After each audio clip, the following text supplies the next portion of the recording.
안녕하세요. 오늘의 데일리 뉴스레터에 오신 것을 환영합니다. 1. 유엔의 통지. 2. 중국의 가혹한 처사. 3. 잔인한 결말. 한번 진실을 알아봅시다. 신장 위구르에서 벌어진 최악의 사건들. 그동안 소문만 무성했던 실체가 유엔 보고서를 통해 공개되면서 중국의 파렴치한 행각이 낱낱이 밝혀졌습니다. 전 세계가 분노한 가운데 유엔 평화유지군 파병 논의까지 진행되었다고 하는데요.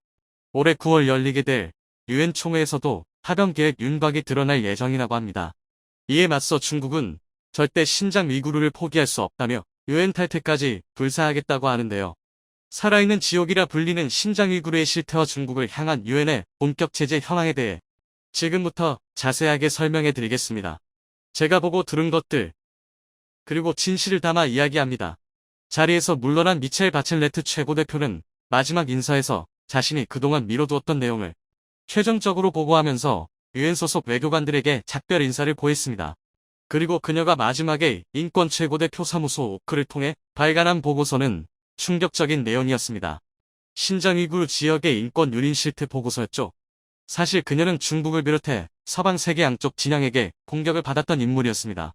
중국을 방문해 신장 위구르 지역 실사 조사에 나섰던 그녀는 중국 진영으로부터 중국을 음해하려 온 사자라는 칭호를 듣는가 하면 서방 세계에서는 자리 보전을 위해 입을 닫은 위선자라는 평가를 들었죠. 그런 그녀가 마지막까지 침묵을 지키다 보고서를 발간하면서 실제 위구르에서 보고 들은 내용을 공개한 것입니다. 정치적인 파장과 사안의 엄중함 때문에 그녀는 임기 마지막에 폭탄과도 같은 내용을 공개한 것이죠. 미첼 바첼레트는 자신이 듣고 경험한 것을 그대로 담아냈습니다. 오해를 받으면서도 진실을 전하는 데 주목했죠. 중국은 위구르 현실을 고발한 보고서를 향해 사실 무근이라고 말하며 강경하게 아무런 관련이 없다고 주장했습니다. 심지어 바첼레트 최고대표가 중국에 와서 제대로 신장 위구르 지역을 탐사한 적도 없다는 것을 고발하며 주변에서 말한 것을 주워 담아 허위로 소설을 쓴 것이라는 주장을 펼치며 보고서의 진실성을 훼손하는 일도 저질렀는데요. 그러나 이미 위구르인들의 폭로가 터져나오며 수용소를 만들어 위구르인들에 대한 사상통제 및 인구 수조절에 나선 증거들이 잇따라 나온 적이 있었기에 교차 검증되었기에 보고서에 담긴 내용은 사실이었습니다. 오히려 중국의 격렬한 반응을 통해 이 보고서에 적힌 내용이 모두 진짜라는 것이 입증된 것이나 다름없죠. 보고서에서 가장 많이 거론된 곳이자 문제의 진원지로 지적된 직업교육훈련 매트센터는 인권의 사각지대였습니다. 호랑이 의자라 불린 성인 사이즈의 유아용 식탁 의자에 앉아 팔을 묶인 채 물고문을 당한 위구르인의 증언을 통해 이 안에서 벌어지는 직업교육이 어떤 내용인지 알 수 있었는데요. 위구르인들은 정체를 알 수 없는 약을 계속 먹어야 했다고 합니다. 당국자들은 약을 다 삼켰는지 확인하기 위해 억지로 입을 벌려 약을 다 먹은 것을 확인하는 일들을 했다고 하죠. 졸음이 쏟아진 것은 물론이고 어지럼증을 호소해 구토하는 이들이 발생하는 등 약의 정체와 약효에 대해 위구르인들은 중국 정부에게 해명을 요구했으나 중국 정부는 이에 대해 근거 없는 소리라 일축하는 모습을 보였죠. 경비원들과 중국 정부에서 파견된 관리들이 위구르인들을 대상으로 장기간에 걸쳐 성적 희롱을 한 사실도 보고서에는 담겨 있었습니다. 일부 여성은 산부인과 검사를 주기적으로 받았다고 증언하며 아이들을 처리하는 위탁시설이 따로 있었다고 하죠. 직업훈련센터에서 생긴 아이들을 따로 처리하기 위한 공간이었습니다. 위구르인들의 언어를 통제하는 일도 진행되었죠.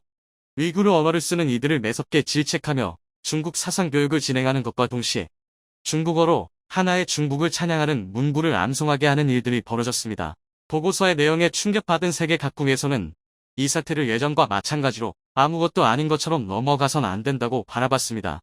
특히 세계 안보의 위험 요소로 떠오른 중국을 위해서 강력한 물리 보복과 수용소에 수용된 위구르인 구출이 필요하다는 의견이 대두되었죠. 전 세계 최대 무슬림 국가인 인도네시아에서는 이 사실에 충격을 받아 중국 신장 위구르족 인권 침해 논란에 대해 인도네시아 정부의 적극적인 대응을 촉구하는 시위가 벌어지기도 했습니다. 무슬림 단체 무하마디아 압둘 무티 사무총장은 보고서에 진지하게 대응해야 할 필요가 있다고 말하며 이를 강제적으로 제재하는 수단에 인도네시아 정부가 협조할 것을 주장했습니다. 영국도 한 목소리를 보탰습니다. 영국 차기 외무장관으로 이에 오르내리는 톰 투게나트 하원 외교위원장은 신장 위구르 자치구에서 생산되는 연화 제품 수입을 중단해야 한다며 정부 차원의 대응을 촉구했습니다. 무슬림계 소수민족인 위구르족이 노예나 다름없는 환경에서 일을 하고 있고 이를 소비하는 것은 문제라고 지적. 오크 보고서를 직접 인용하며 영국 정부에서 물리적인 대응을 고려해야 한다는 강경 반응을 보였죠. 중국과 대립관계에 있는 미국도 당연히 즉각 반응에 나섰습니다. 카린장 피에르 백악관 대변인은 유엔 보고서 발간에 환영의 뜻을 보이며 소수 민족 인권을 탄압하는 중국 독재 정부를 규탄했습니다. 반인도적인 범죄 행위는 한 국가의 문제만이 아니라 전 세계적인 차원의 대응이 필요한 문제라고 지적하며 인권과 적절한 보상은 전 세계인들이 보편적으로 누려야 하는 권리라고 말하며 이를 위해 세계적인 차원의 제재와 보복에 나서야 한다고 주장했습니다. 미국은 바이든 행정부의 역할을 강조하면서 주요 7개국이 동시에 중국에 제재를 가해야 한다고 바라보고 비자 제한은 물론이고 금융제재와 수출 통제는 물론 이들을 구출하기 위한 군사 파견도 고려해야 한다는 의견을 내놓았습니다. 9월 유엔 총회를 앞두고 있는 유엔에서는 이 문제를 중심 화제로 두고 군사적인 파견을 고려한다는 내용이 돌았습니다. 평화유지군을 파견해 이들 직업훈련소에 갇힌 위구르인들을 해방시키고 중국의 위협으로부터 떨어뜨려야 한다는 의견이 속출했다고 하죠. 특히 미국을 중심으로 서방세계 유엔 파견 외교관들 사이에서 이를 위해 안전보장이사회를 움직여야 한다는 말이 나왔습니다. 스위스 언론 데어분트 더 분트는 유엔 회의 주제와 관련 공개된 정보를 다루는 기사에서 이런 내용을 언급했다고 하는데요. 특히 사안의 엄중함을 고려해 다른 국가의 평화유지군을 보내 정상 상태로 만드는 것을 시행해왔던 유엔에서 나설 만한 문제라는 것에 많은 이들이 합의를 보았다는 내용이 실렸습니다. 특히 중국이 위구르인을 대상으로 저지른 행동은 인종 청소에 해당하는 부분으로 과거 보스니아 전쟁 당시 보스니아인들이 코소보인들을 대상으로 인종 청소를 하려고 했던 부분과 비슷합니다. 그렇기에 그 당시 유엔 헌장을 근거로 유엔 평화유지군을 파견했던 유엔은 보스니아의 비정상적인 조치를 무력으로 막은 이력이 있습니다. 마찬가지로 중국에 대해 같은 조치가 가능하죠. 중국은 이러한 흐름에 맞서 내정 간섭이라는 표현을 쓰며 격한 반응을 보였습니다.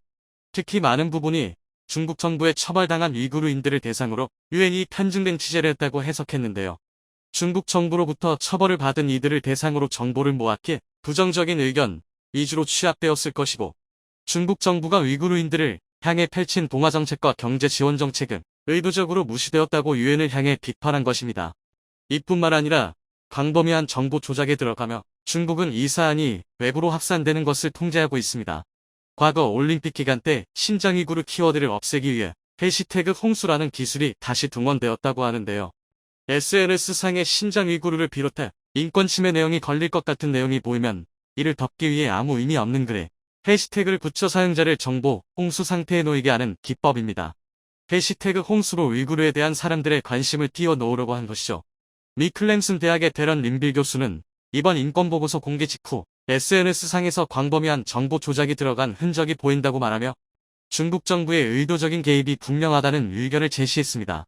심지어 최근 한족과의 결혼 정책을 적극 추진하며 위구르인들을 한족으로 만들려는 모습이 관찰되었는데요. 위구르 여성들을 중심으로 강제 혼인을 추선하는 모습이 관찰된 것입니다. 명목상으로는 저출산 위협을 극복하고 차세대 중국 국민의 인구를 유지하기 위한 정부의 도움이라고 알려졌지만 실은 위구르 여성들을 강제로 한인들과 결혼시켜 DNA 세탁을 하려는 행보였던 것입니다. 강제 수용소에서 탈출한 여성들이 특히 집중 타깃이 나왔다고 하는데요. 중국 인민해방군 소속 군인들과 결혼하거나 한족 중에서도 가난한 이들과 결혼하는 비율이 급격하게 늘었다고 하죠. 통계에 따르면 위구르 여성의 한족과 결혼하는 비율이 전년 동기 대비 27%나 상승했다고 합니다. 외교적으로도 중국은 사전 조치를 꾀하며 유엔 평화유지군 파견을 막기 위해 전방위 노력을 기울이고 있는데요. 중국이 다국적 평화유지군 결성의 근거가 되는 무력 사용 권한 부여와 제재, 항목 수정에 나섰다고 합니다. 유엔 헌장 7장은 안보리가 병력 사용을 수반하지 않는 경제, 미교육 조치 등 제재를 가할 근거를 명시하고 있는데요. 만약 이런 수단이 무효로 돌아갈 경우 이를 회복하기 위한 육해 공군의 무력 개입을 밝히고 있죠. 그런데 이 조항을 중국이 건들면서 조항 자체가 불법이라는 주장을 펼치기 시작했다고 합니다. 유엔 평화유지군 파견을 막기 위한 간섭이라 할 수 있는 상황. 당연히 구테르스 사무총장은 중국의 주장을 받아들일 수 없다고 말하며 미국과 영국 등 주요 선진국들 역시 중국의 일방적인 요청에 휘둘리지 않고 거부 의사를 표현하고 있습니다. 조만간 유엔 평화유지군 파병이 결정될 수 있는 상황에서 중국은 유엔 탈퇴 카드까지 꺼내며 평화유지군 투입을 막기 위해 최후의 방법을 동원할 계획이라고 하는데요. 며칠 전인 2월 6일 필리핀 앞바다를 넘어온 중국 측 군함이 필리핀 해양경비대를 향해 초록색 불빛을 발사합니다. 정신없이 흔들리는 이 불빛은 강력한 레이저로서 주로 가까이 접근하는 드론을 무력화하기 위해 근접 방어용으로 달려있다고 알려져 있지만 사람의 눈을 향해 발사하는 경우엔 시력에 문제가 생길 수도 있는 위험한 장비입니다. 그런데 중국 해군은 필리핀 해역에서 필리핀 해안 경비대를 향해 레이저를 가동했고 이에 필리핀은 해병들의 시력에 일시적으로 문제가 생겼다며 중국을 향해 강력한 항의를 했습니다. 이에 중국 외교부는 사건이 발생한 해역은 중국의 관할 구역으로 영해를 넘어온 필리핀 경비대에게 적법한 대응을 한 것이라고 반박했습니다. 이번이 생긴 세컨드 토마스 암추지대는 필리핀의 배타적 경제 수역 이진해에 위치해 있으며 필리핀 측 군병력과 군함이 배치되어 있을 정도로 사실상 필리핀이 점유하고 있는 지역이지만 중국은 오래전부터 남중국해 인근 90%를 아우르는 구단선 해역이 자신들의 영해라고 주장하면서 주변국들의 배타적 경제 수역 이지 이내에 군함을 배치하는 등 수시로 무력 시위를 벌여왔습니다. 그런데 비록 레이저 장비이긴 하지만 군장비를 동원한 충돌이 발생한 것은 굉장히 드문 일인데요. 중국이 이렇게 무리하면서까지 필리핀과 마찰을 일으키는 이유가 있습니다. 얼마 전 필리핀 대통령은 니케이와의 인터뷰에서 자신들은 중국과 대만 갈등의 최전선에 있기에 대만의 유사 가능성을 항상 체감하고 있다고 밝히면서 필리핀의 미군 주둔을 더욱 강화했기 때문입니다.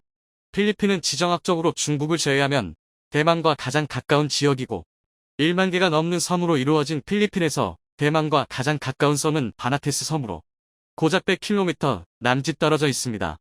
1951년부터 미국과 상호 방위 조약을 체결한 필리핀은 1992년 미군 주둔 협정이 종료된 이후에도 미국과 상호 방위를 확대하는 협정을 체결했는데 이 배경엔 중국이 필리핀 해역 이내에 수십 개의 인공섬을 건설하면서 군사기지화하고 남중 국해에서 영유권을 주장하는 빈도가 커졌기 때문입니다. 상황이 이렇다 보니 필리핀 정부는 자국 내 핵심 군사기지 4곳에 대한 사용권한을 미군에 양도하고 있으면서 자국의 해군력 확대에도 노력할 것이라는 입장을 내비쳤습니다. 이런 상황에 미 해군의 군함 프로그램에서 최고 사령관 직책을 맡고 있는 톰 앤더슨 중장은 극비리에 한국을 방문해 국방부 관계자들 방위사업청 관계자를 께 한국 내 조선소들을 둘러보는 일정을 가졌습니다. 앤더슨 중장은 한미 양국은 오랜 기간 유대관계를 유지하고 있으며 방위산업 분야에서 협력은 계속해서 강화되었다는 뜻을 밝혔고 고지어 한국의 3대 조선사인 현대중공업과 대우조선해양 그리고 한진중공업을 방문했습니다. 현재 전세계 해운사와 에너지 기업들로부터 LNG 선박을 싹쓸이하고 있는 한국의 조선사들은 민간 상업용 선박 이외에도 해군 군함과 잠수함부터 여기에 탑재되는 어뢰와 음파 탐지 장비 등 다양한 군수물자를 생산하고 있습니다. 이런 이유들로 몇 년 전 한국의 조선사들이 회복불능의 적자와 자본 잠식 상태에 놓였을 때 한국 정부와 산업은행이 나서서 국민 세금을 투입하여 경영 정상화를 시도했던 이유 역시 국내 조선사들이 한국의 해군 군함과 잠수함부터 수많은 방위산업 기술을 가지고 있어 자주 국방의 핵심 역할을 하고 있기 때문입니다. 한국의 조선사들은 초계함과 연안 경비함부터 대형 호위함과 이지스 구축함, 그리고 수천 명을 수송할 수 있는 대형 상륙함까지 만드는 기술력을 확보해 세계 각국에 군함과 잠수함 등을 수출하고 있습니다. 이번에 미국 내 군함 건조를 총괄하여 최고 사령관 직책을 맡고 있는 앤더슨 중장이 한국을 방문한 이유가 한국산 특수목적 선박을 구매하기 위한 것이란 관측이 나오고 있습니다. 앤더슨 중장은 미 해군은 세계적 수준의 조선 능력을 추구하며 이에 가장 부합하는 것은 한국의 조선사들이라 밝혔고 한미 양국 상호 간 이익이 되길 바라며 후속 계약을 기대하겠다고 말한 만큼 한미 간 군함과 잠수함에 관련된 계약이 진행되었을 것으로 보이는 상황입니다. 세계 최고의 해군을 보유하고 있는 미국에게 해군 군함과 선박의 기술력도 압도적인 수준이지만 이런 미 해군이 한국을 찾는 이유도 비슷합니다.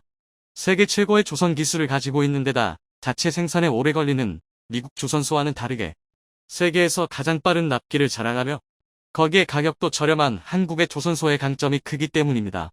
일각에선 미 해군이 필리핀 내 해군 기지에서 사용할 군함을 한국으로부터 조달하려는 계획이라고 내다보고 있습니다. 이런 주장의 근거로 필리핀 해군이 현대중공업으로부터 도입한 호셀 이잘급 호위함 2척이 2021년 인도되었고 2022년 6월엔 7천억 원 규모의 경비함 6척을 수주하는 성과를 냈기 때문입니다. 배수량 2,400톤의 길이는 94m에 육박하며 헬기와 드론 등 무인기까지 이착륙이 가능한 최신형 경비함을 수주했습니다. 원래 해당 경비함은 호주산으로 예정되어 있었지만 지난 2021년 인도된 호세 리잘급 호위함에 대단히 만족한 필리핀 당국이 현대중공업이 만든 한국산 경비함으로 노선을 변경했습니다. 이 밖에도 필리핀 측은 초계함마저 한국산으로 구매하고자 현대중공업과 계약 중인 상황으로 필리핀 바다시키는 핵심 군함들은 사실상 전부 한국산이 된다는 것입니다. 필리핀이 가장 신뢰하는 전투기인 FA-50부터 해군 군함까지 전부 한국산으로 도입되자 필리핀 내 군사기지를 할당받은 미국 역시 한국의 조선 기술을 관심있게 지켜볼 수밖에 없으며 필리핀에서 군사작전을 하기 위해서 한국산 군함이 어느 정도 수준인지 지켜보고 있는 상황입니다. 중국이 남중국해 영유권을 주장하며 필리핀과 마찰이 잦아지는 상황에 필리핀 군당국은 중국 견제를 강화하고 있습니다.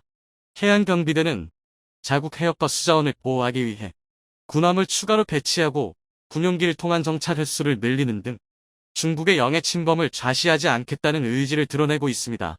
특히 중국은 필리핀에 배치된 한국산 군함과 전투기를 가장 경계하고 있습니다.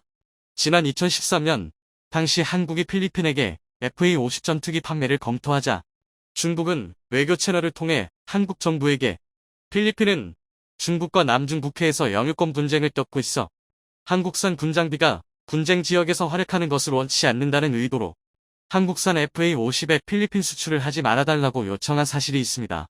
이에 당시 우리 측 관계자는 중국과도 경제적으로 협력적인 관계를 맺고 있지만 한국의 방위산업 수출은 국익에 직결되는 문제이면서 동시에 세계 시장에서 한국의 기술력을 보여줄 수 있는 중대한 사안으로 방위산업 분야에서 중국의 간섭을 받을 수 없다는 뜻을 설명했습니다. 이 당시 수출된 FA-50 물량은 12대이며 한국의 FA-500I 필리핀에서 대활약을 하자 필리핀 당국은 FA-50 12대를 추가로 도입하겠다며 문의한 상태로 관련 협상이 진행 중인 것으로 알려졌습니다.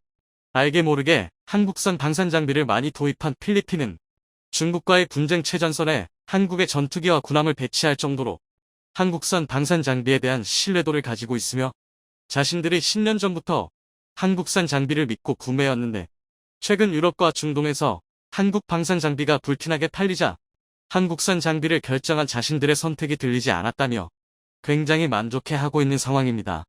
여기에 한국이 개발 중인 차세대 스텔스 전투기인 KF-21의 도입도 눈여겨보고 있는 상황입니다.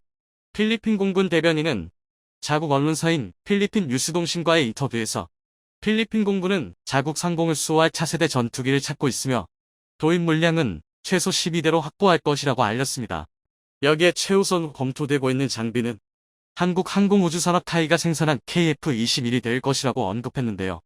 FA-50과 군함 도입 사업에서 쌓인 신뢰로 한국산 장비에 대해 긍정적인 이미지가 생겼으며 KF-21의 경우 4.5세대급 성능을 갖추고 있어 가장 큰 상대국인 중국과 대등하게 겨룰 수 있는 데다 가장 중요한 5세대로의 업그레이드 역시 가능하게 스텔스 성능 또한 무리 없이 갖출 수 있다는 것입니다.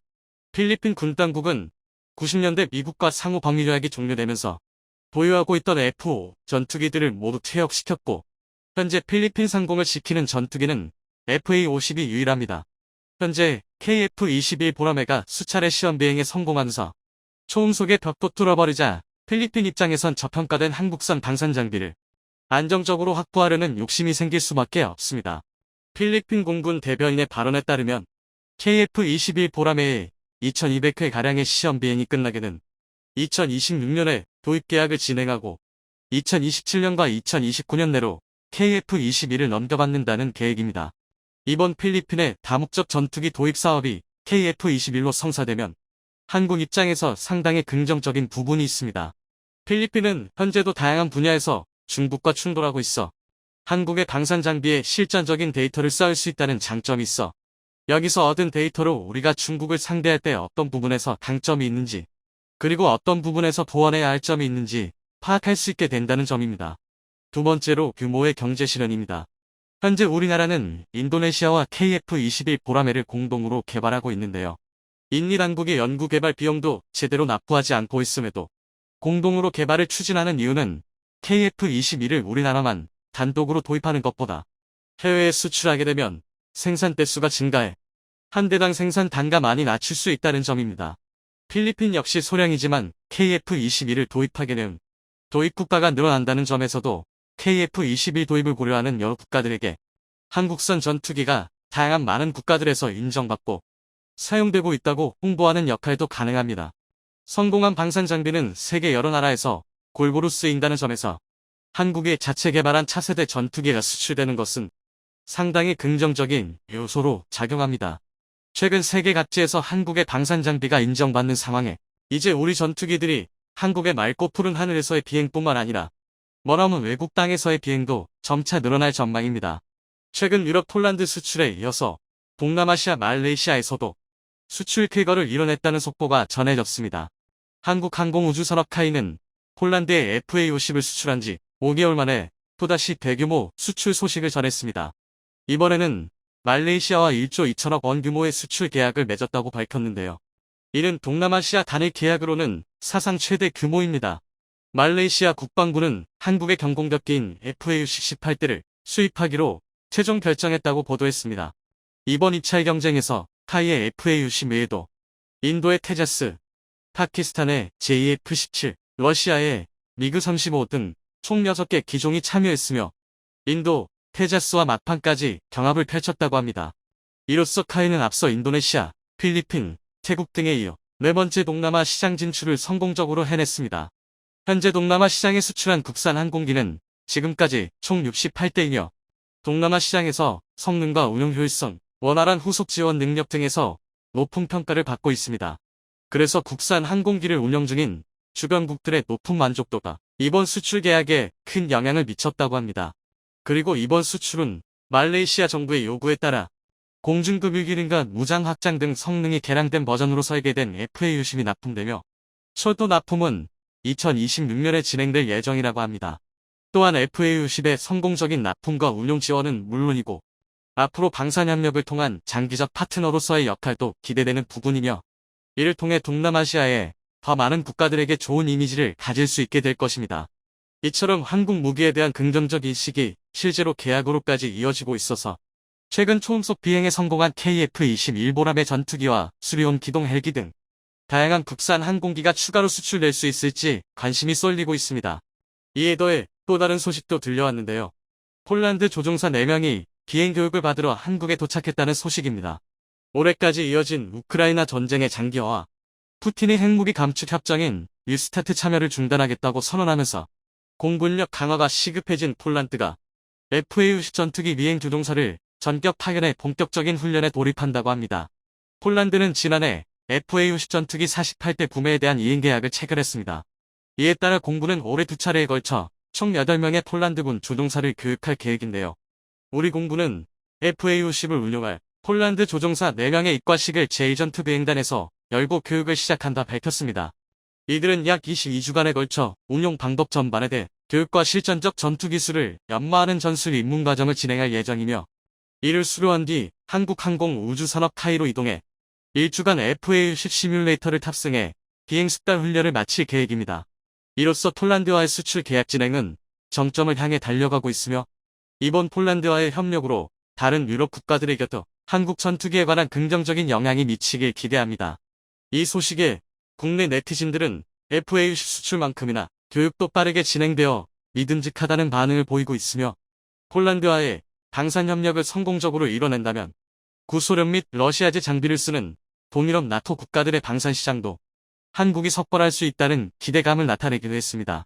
실제로 동유럽의 머리로 불리는 폴란드가 한국과의 방산협력으로 기술 이전을 받아서 방산기술 및 국가산업을 발전시키고 방위력까지 강화시킨다면 다른 동유럽 국가들도 폴란드를 따라 한국산 무기를 도입할 가능성이 높으므로 우리에게는 수출 계약의 연속성을 높일 수 있는 기회가 될 것입니다.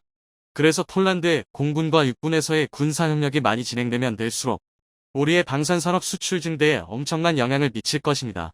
이를 위해 개발 관계자들은 지금 이 시각에도 각자의 위치에서 최선을 다해주고 있는데요. KF-21 전투기 개발진들 또한 FA-50의 수출 흐름을 이어받기 위해서 온갖 노력을 다하고 있습니다. 올 상반기부터는 하루 시험 비행을 2회로 늘려서 진행되고 있는 가운데 CJ 1호기의 초음속 돌파 비행 성공에 또다시 성공하며 초음속 전투기라는 도장을 확실하게 찍었습니다. 이전 초음속 돌파 공개 영상을 본 외신은 KF-21 전투기에 대해 찬사를 쏟아냈는데요. 그도 그럴 것이 KF-21은 미국이 해외에 수출하는 F-35보다 가격과 유지 비용 면에서 경쟁력이 높을 것으로 예상되어 상당한 수출 잠재력이 있다 평가되고 있습니다. 실제 많은 사람이 의구심을 가졌던 KF-21 전투기의 초음속 비행 가능성에 대해서 공개적으로 선보이게 되면서 한국에서 전투기를 개발이 가능하겠냐는 의문에 대해 종지부를 찍어버린 것이죠. 이 때문에 KF-21 개발 성공 후에는 경제적 파급 효과가 엄청날 것으로 예상되는데요. KF-21 전투기에 들어가는 약 3만여 개의 부품은 국산화율 80% 이상을 목표로 하므로 이 개발 과정에서만 이미 8,000개의 일자리가 창출될 것으로 분석되고 있습니다. 이러한 분석을 바탕으로 본격적으로 KF-21 전투기를 양산하게 된다면 최소 5만 개의 일자리가 추가로 생산될 것이며 약 4조 5천억 원에 달하는 부가가치가 창출될 전망입니다. 미국과 유럽의 군사무기 분석 연구소 싱크탱크도 전문적인 시각으로 KF-21을 하나하나 쪼개서 분석한 내용을 보도하였는데요. 그 내용 일부분 중 KF-21의 성능적인 부분을 살펴본다면 KF-21은 4세대급은 맞지 않으며 5세대급 스텔스 전투기와 같이 분류하는 게 맞다고 분석했습니다.